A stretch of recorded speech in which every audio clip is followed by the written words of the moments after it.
Welcome to your channel as they like it. आपको पता ही है हमने कि न्यू सीरीज चालू की है रिगार्डिंग डेली न्यूज़ एनालिसिस, जिसमें कि हम लेके आएंगे टॉप की 15 टू 20 न्यूज़ आइटम्स, जिनको कि हम ब्रीफ में कवर करेंगे, specially for NDA, CDS, SSC और रेलवे, बैंकिंग, इन एग्ज़ाम्स के लिए, जहाँ पे कि क्वेश्चन जो हैं बहुत ज़्यादा डीप नहीं जाते हैं। बाकी जो हमारी यूपीएससी वाली सीरीज़ है वो तो एज़ यूजुअल चलती ही रहेगी।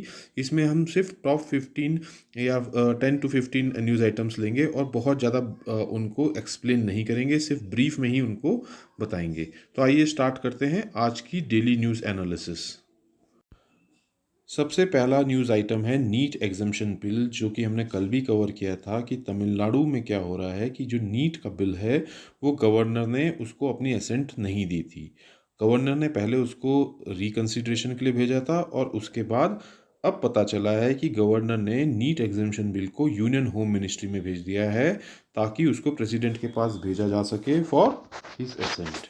ऐसा आर्टिकल 200 में पावर है गवर्नर को। ये हमने कल भी एक्सप्लेन किया था कि आर्टिकल 200 क्या होता है, और अब ऐसी खबर आने के बाद आर्टिकल 200 जो है बहुत इंपॉर्टेंट हो जाता है, जिसमें कि गवर्नर को चार ऑप्शंस होती हैं। या तो वो असेंट दे, या वो रिकंसिडरेशन के लिए वापस कर दे, या फिर वो अपना प्रेसिडेंट के पास भेज दे, और चौथी है कि उसको बिल को रिकंसिडरेशन के लिए भेज दे। आइए देखते हैं कि ये बिल आखिर है क्या। तमिलनाडु का ये जो नीट बिल है वो एग्जेम्प्ट करता है मेडिकल एस्पिरेंट्स को कि वो नीट में अपीयर करें। इसमें नीट एक एग्ज़ाम होता है मेडिकल एंट्रेंस के लिए, उसमें एग्जेम्पशन है इन लोगों को कि वो अंडर ग्रेजुएट डिग्री कोर्सेज जो हैं इंडियन मेडिसिन, डेंटिस्ट्री और होम्योपैथिक में कर सकते हैं without appearing on NEET exam. और वो किस बेसिस पे कर पाएंगे? On the basis of their marks obtained in the qualifying exam through normalisation method से वो अपीयर कर पाएंगे और सिलेक्ट हो पाएंगे। ठीक है। और ये ऐसा इसलिए कहा कहा गया है तमिलनाडु द्वारा कि ये हम इसलिए कर रहे हैं ताकि सोशल जस्टिस मिल सके और इक्वालिटी और इक्वल अपॉर्चुनिटी रहे, और साथ ही साथ वल्नरेबल जो स्टूडेंट्स हैं वो भी डिस्क्रिमिनेट ना हो। सेकेंड न्यूज़ आइटम है regarding India's vote at UNSC, general assembly और यूनाइटेड नेशंस में इंडिया के वोट के बारे में, जिसमें कि इंडिया के परमानेंट रिप्रेजेंटेटिव ने, जो कि यूनाइटेड नेशंस में एम्बेसडर हैं इंडिया के, दैट इज़ टीएस त्रिमूर्ति, उन्होंने कहा है, ambassador of Netherlands to the UK, कि भाई kindly do not patronise us, country knows what to do. क्यों ऐसा कहा है? क्योंकि डच एनवॉय ने कहा था कि इंडिया को एब्सटेन नहीं करना चाहिए था from the general assembly votes on Ukraine. Ukraine के पीछे जो ये वॉर हो रहा है यूक्रेन रशिया का, उसके ऊपर कई बार जनरल असेंबली में अभी हाल ही में वोटिंग हुई है, जिसमें इंडिया ने हर बार एब्सटेन किया है। यहाँ पे ये भी जानना जरूरी है कि जनवरी से इंडिया ने, चाहे वो प्रोसीजरल वोट हो या ड्राफ्ट रेजोल्यूशन हो, चाहे वो यूएनएससी के रहे हों, जनरल असेंबली के रहे हों, या फिर ह्यूमन राइट काउंसिल के रहे हों, जिसमें कि रशियन एग्रेशन के बारे में कुछ भी कहा है अगेंस्ट यूक्रेन, इंडिया ने उन सभी में एब्सटेन किया है। नेक्स्ट इंपॉर्टेंट आइटम है कि इंडिया वर्सेस डब्ल्यूएचओ। डब्ल्यूएचओ और इंडिया की हाल ही में टसल चल रही है रिगार्डिंग एक्सेस मॉर्टेलिटी एस्टिमेट्स, जो कि कोविड-19 पैंडेमिक से रिलेटेड डब्ल्यूएचओ ने इंडिया के बताए हैं। वहीं हेल्थ मिनिस्ट्री का कहना है कि इंडिया जो है डब्ल्यूएचओ से ये मैटर जो है हाईएस्ट फोरम पर टेकअप करेगा। तो ये मैटर आपको, वैसे तो हमने इस पर सेपरेट वीडियो भी बनाई है, लेकिन शॉर्ट में बता देते हैं कि इंडिया का कहना है कि इंडिया के लिए जो मेथडोलॉजी इस्तेमाल की गई है वो ठीक नहीं है, और जो फिगर्स उससे आती हैं वो काफ़ी इन्फ्लेटेड आती हैं, जिससे लगता है कि इंडिया में बहुत ज़्यादा डेथ्स हुई हैं कोविड पैंडेमिक्स के लिए। वहीं इंडिया का कहना है कि इंडिया को जो टीयर 2 कंट्रीज़ में डाला गया है, टीयर 2 कंट्रीज़ वो हैं जिन्होंने सारा का सारा जो अपना ऑफिशियल डेटा था वो डब्ल्यूएचओ को नहीं प्रोवाइड कराया था, और उनके लिए डिफरेंट मेथडोलॉजी है, और टीयर 1 कंट्रीज़ के लिए डिफरेंट मेथडोलॉजी है, ऐसा डब्ल्यूएचओ का कहना है। इंडिया का कहना है कि इंडिया को डब्ल्यूएचओ ने टीयर 2 में डाल के गलत किया है, और इस कारण से इंडिया की जो मेथडोलॉजी है जो वो अडॉप्ट की गई है वो क्वेश्चनेबल है, और जो फिगर्स आ रही हैं वो ठीक नहीं आ रही हैं। नेक्स्ट इम्पॉर्टेंट न्यूज़ आइटम है सरहद। सरहद एक प्रोजेक्ट है, एक एनजीओ है जो कि पुणे बेस्ड है, और उसने एक प्रोग्राम लॉन्च किया है for border tourism project in Kashmir. सरहद जो एनजीओ है ये नोन है अपने वर्क फॉर ऑर्फन्स के लिए। अब इसने बॉर्डर टूरिज़्म को भी एक प्रोजेक्ट लिया है कश्मीर में, जिसमें कि टूरिज़्म को 11 विलेजेस में डेवलप किया जाएगा इनिशियल रन में। तो क्योंकि ये कश्मीर से रिलेटेड एक न्यूज़ है तो ये इम्पोर्टेंट हो जाती है। नेक्स्ट इम्पॉर्टेंट न्यूज़ आइटम है दोस्तों कि 2022 का वर्ल्ड फूड प्राइज़ जो है अनाउंस हो गया है, और ये दिया गया है एक सीनियर रिसर्च साइंटिस्ट को और head of climate impacts group, जो कि नासा के Goddard institute of space sciences studies in New York में उनकी रिसर्च साइंटिस्ट हैं सीनियर। उनका नाम है सिंथिया रोजनविक। उनको 2022 का वर्ल्ड फूड प्राइज़ दिया गया है। और ये किसने दिया है? वर्ल्ड फूड प्राइज़ फाउंडेशन ने दिया है।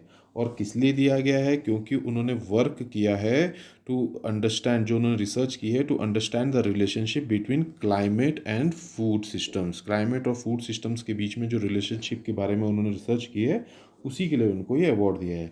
आइए ये भी देख लेते हैं कि वर्ल्ड फूड प्राइज़ है क्या। वर्ल्ड फूड प्राइज़ देता है वर्ल्ड फूड प्राइज़ फाउंडेशन, और इसको कहा जाता है Nobel prize for food and agriculture भी इसे कहा जाता है। तो ये आपको बहुत पता होना चाहिए, एग्ज़ाम की दृष्टि से ये इम्पोर्टेंट है। नेक्स्ट इम्पॉर्टेंट न्यूज़ आइटम है Indo German hydrogen task force.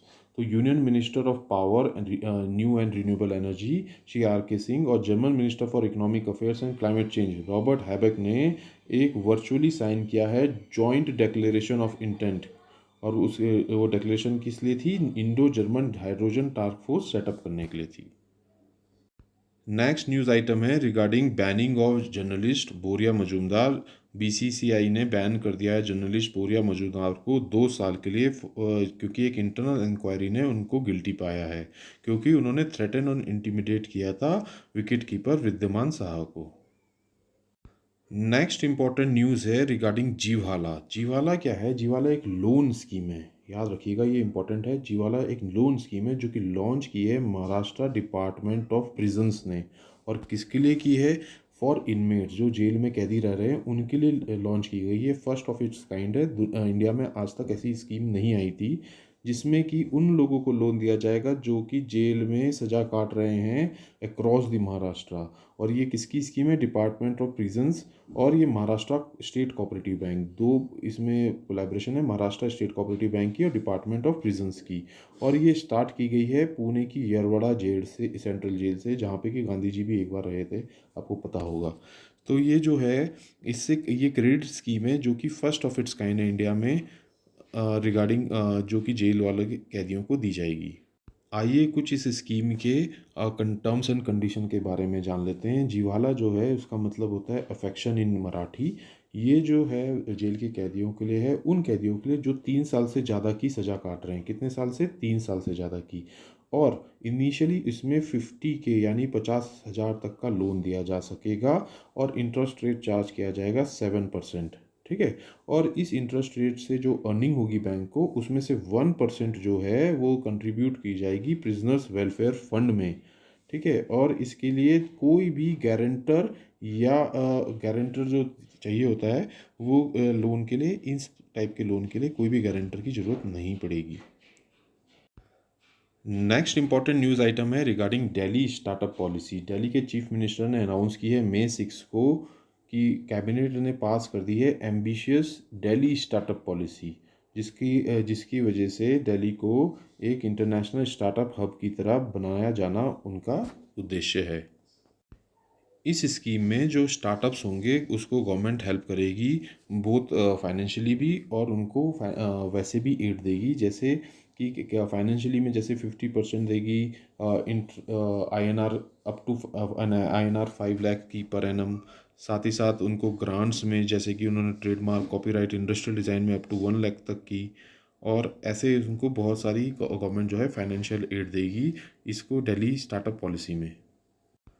इस पॉलिसी से जो स्टार्टअप्स होंगे उनको कोलेटरल फ्री लोन्स मिल सकेंगे, इंटरेस्ट फ्री रहेंगे, जो कि 1 साल के लिए दिल्ली गवर्नमेंट एम्पैनल करेगी सीएस को, लॉयर्स को, एक्सपर्ट पैनल्स को, जो कि एड करेंगे स्टार्टअप्स को फॉर फ्री ऑफ कॉस्ट। ठीक है ना। और इसका जो सर्विस चार्जेस होगी वो गवर्नमेंट बॉन्ड करेगी। ये बेसिकली दिल्ली गवर्नमेंट की एक पहल है कि वो दिल्ली को एक स्टार्टअप हब बनाना चाहती है। नेक्स्ट इंपॉर्टेंट न्यूज़ है कि जो हैंगजो एशियन गेम्स थे उनको पोस्टपोन कर दिया गया है। 19th एशियंस गेम होने वाले थे हैंगजोउ चाइना में, जो कि पोस्टपोन कर दिए गए हैं क्योंकि चाइना में जो है पेंडेमिक दोबारा से राइज हो रहा है, केसेस बढ़ रहे हैं। साथ ही साथ कोई अल्टरनेटिव डेट भी अनाउंस नहीं की गई है कि जब ये गेम्स दोबारा से किए जाएंगे।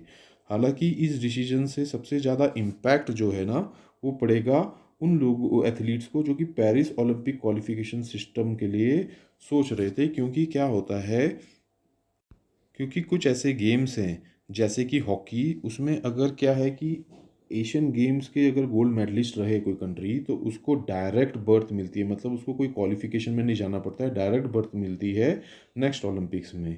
अब यहाँ पे एक चीज़ और भी बता दें कि जो नेम और एम्बलम है 19th एशियन गेम्स का वो चेंज नहीं किया गया है, सिर्फ अभी उसको पोस्टपोन ही किया गया है। तो दोस्तों ये थी हमारी डेली न्यूज़ एनालिसिस ऑफ 7 मई 2022। वी होप आपको ये सीरीज़ पसंद आ रही होगी। अगर आप इसमें कुछ इम्प्रूवमेंट्स चाहते हैं या कुछ एडिशंस चाहते हैं तो आप हमें फीडबैक दे सकते हैं हमारे टेलीग्राम चैनल पर। और अगर आपको ये वीडियो पसंद आ रही है तो हमारे चैनल को लाइक एंड सब्सक्राइब करें। Thank you.